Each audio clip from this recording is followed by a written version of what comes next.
वाराणसी के दालमंडी बाजार में एक बार फिर प्रशासन का जो हथौड़ा है वो चल रहा है। इससे पहले एक मकान को जमींदोज किया गया था सड़क चौड़ीकरण अभियान के लिए, और आज शनिवार के दिन एक बार फिर देर शाम को जो पीडब्ल्यूडी का हथौड़ा है वो चलता हुआ दूसरे दुकान पर। आप देखिए कि ये चौरसिया जी का दुकान बताया जा रहा है। आप चौक मार्ग से दालमंडी में जब प्रवेश करेंगे तो वहाँ पर ये दुकान है, और उस पर जो प्रशासन की कार्रवाई है वो देखी जा रही है। सड़क चौड़ीकरण अभियान के माध्यम से श्री काशी विश्वनाथ मंदिर जाने के लिए एक सुगम मार्ग बनाया जाएगा, और उसी के तहत यहाँ पर जो कार्रवाई है वो की जा रही है। कुल 187 मकानों को चिन्हित किया जा चुका है। इससे पहले पीडब्ल्यूडी हो या बीडीए हो, नगर निगम हो या बिजली विभाग हो, अलग अलग विभाग की तरफ से जो सूचना है, नोटिस है, वो दी जा चुकी है। और ये देखिए, ये दालमंडी का बाजार है, पूर्वांचल का सबसे बड़ा थोक मार्केट माना जाता है। दूर दराज से लोग यहाँ पर खरीदारी के लिए पहुँचते हैं, और फिलहाल सड़क चौड़ीकरण अभियान के लिए सुर्खियों में। भाई साहब, आप यहाँ के ही रहने वाले? नहीं, यहाँ के नहीं है भाई। आप यहाँ के नहीं है। भाई साहब, क्या कहेंगे, बगल में हथौड़ा चल रहा है और इससे पहले आपको आपकी दुकान पर भी क्या चिन्हित किया गया है? चिन्हित क्या, सारी चीज़ें पहले से हो चुकी हैं, और ये है कि कभी हमसे किसी ने इस विषय पे बात नहीं की। सरकार का सिस्टम ये था कि हमें ये जगह चाहिए, फिर आपका मन हो या ना हो।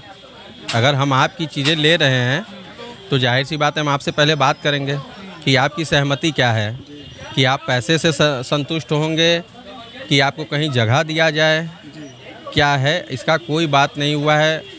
मुआवजा के नाम पे भी समझ लीजिए कि मुआवजा के नाम पे भी शून्य है। मुआवजा के नाम पर शून्य है आप कह रहे हैं, जबकि उनका दावा है कि दुगना सर्किल रेट से मुआवजा आप लोगों को दिया। ये बताइए, अगर हम जैसे कहीं ज़मीन लेने जाते हैं, ठीक, अगर जैसे सरकार, अगर ये इस दुकान की कीमत 70 लाख है और आप 15 लाख दे दिए, तो कल को अगर हम भी कहीं ज़मीन लेने जाएँ तो सरकार वहाँ हमें खड़ा होकर वही सर्किल रेट के हिसाब से दिलाए, उसी सर्किल रेट के हिसाब से दिलाए। जो 50 लाख मांग रहा है तो उसको भी कहे कि नहीं, आप 10 लाख दीजिए, इसमें सरकार आपके साथ खड़ी है।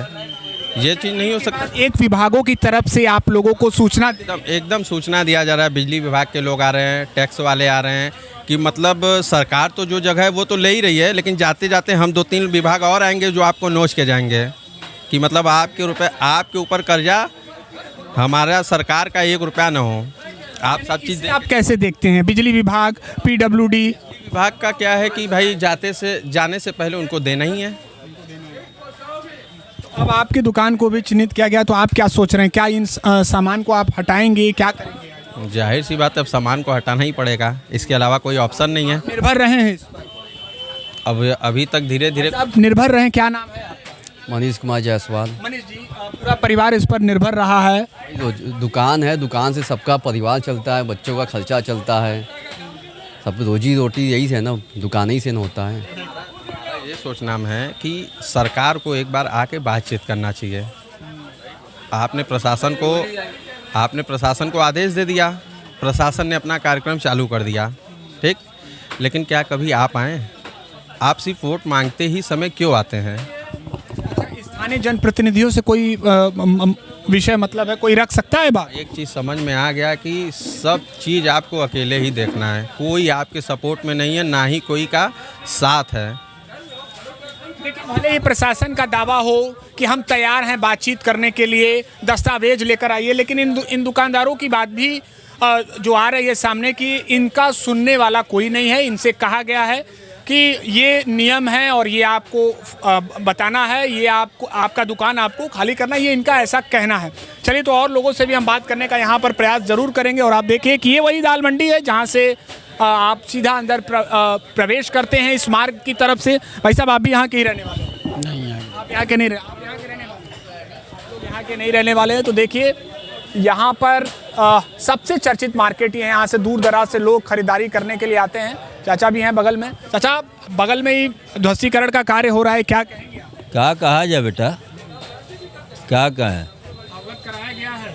यहाँ कोड का भी कोई मायने नहीं है, यहाँ कोड का भी उल्लंघन हो रहा है।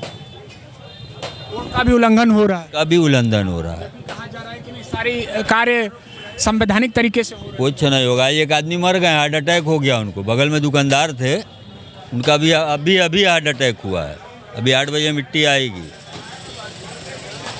ये देखिए भाई साहब, आप यहाँ के ही रहने वाले हैं? हम हैं मगर कुछ नहीं बोलना चाहते। आपको कुछ नहीं बोलना है, ये इनका कहना है कि ये कुछ नहीं कहना चाहते हैं। और आप देखिए, हम फिर से तस्वीर आपको दिखाएंगे कि देखिए जो प्रशासन का हथौड़ा है वो चल रहा है। और हम कुछ अन्य लोगों से भी यहाँ पर बात करने का प्रयास करेंगे और जानेंगे कि उनका क्या कहना है। फिलहाल एक तस्वीर ये है कि यहाँ से ही सड़क चौड़ीकरण अभियान जो है वो शुरू हो चुका है। ये दूसरा मकान है जिस पर प्रशासन का हथौड़ा चला है। आप यहाँ के ही दुकानदार है, व्यापारी, क्या कहेंगे? एक तरफ तो ये है कि मुआवजा सर्किल रेट से दुगना, बातचीत आप लोगों से की जा रही है, आप लोगों की रजामंदगी से की जा रही है, और दूसरी तरफ हमने कुछ लोगों से बातचीत भी किया तो उनका वो इस पूरे बात से असहमत नजर आए।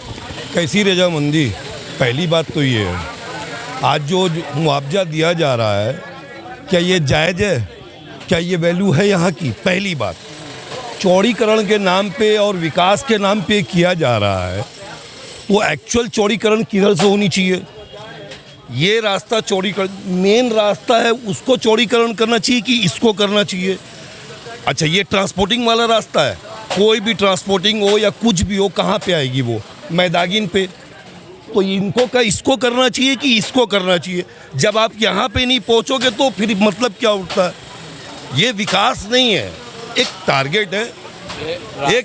एक समझ ले बात को, एक बात को समझ ले, ये एक टारगेट है और कुछ नहीं है।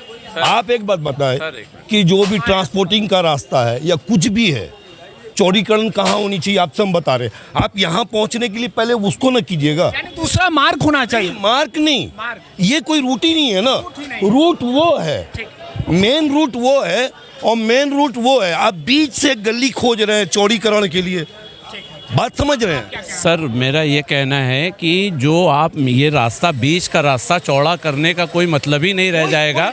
जो आपका मेन जहाँ पे बाबा विश्वनाथ का ये जा रहा है, बाबा विश्वनाथ धाम का जो मेन जहाँ पे गढ़ है, जहाँ पे बाबा विश्वनाथ धाम लोग जाते हैं, gate number 1, gate number 2, gate number 3, वो एकदम सकरा है। आप यहाँ का चौड़ा करके करेंगे क्या जब आगे जाके आप फंस जाएंगे?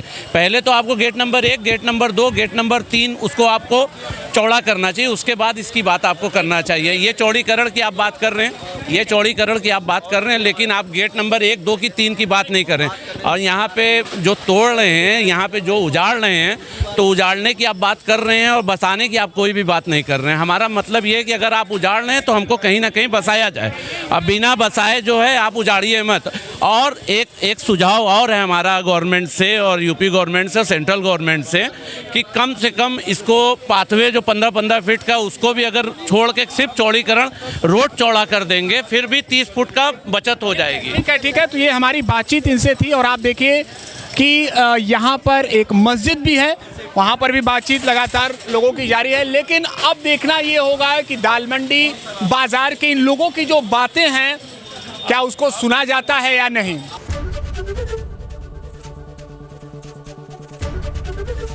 एबीपी गंगा, खबर आपकी, जुबान आपकी।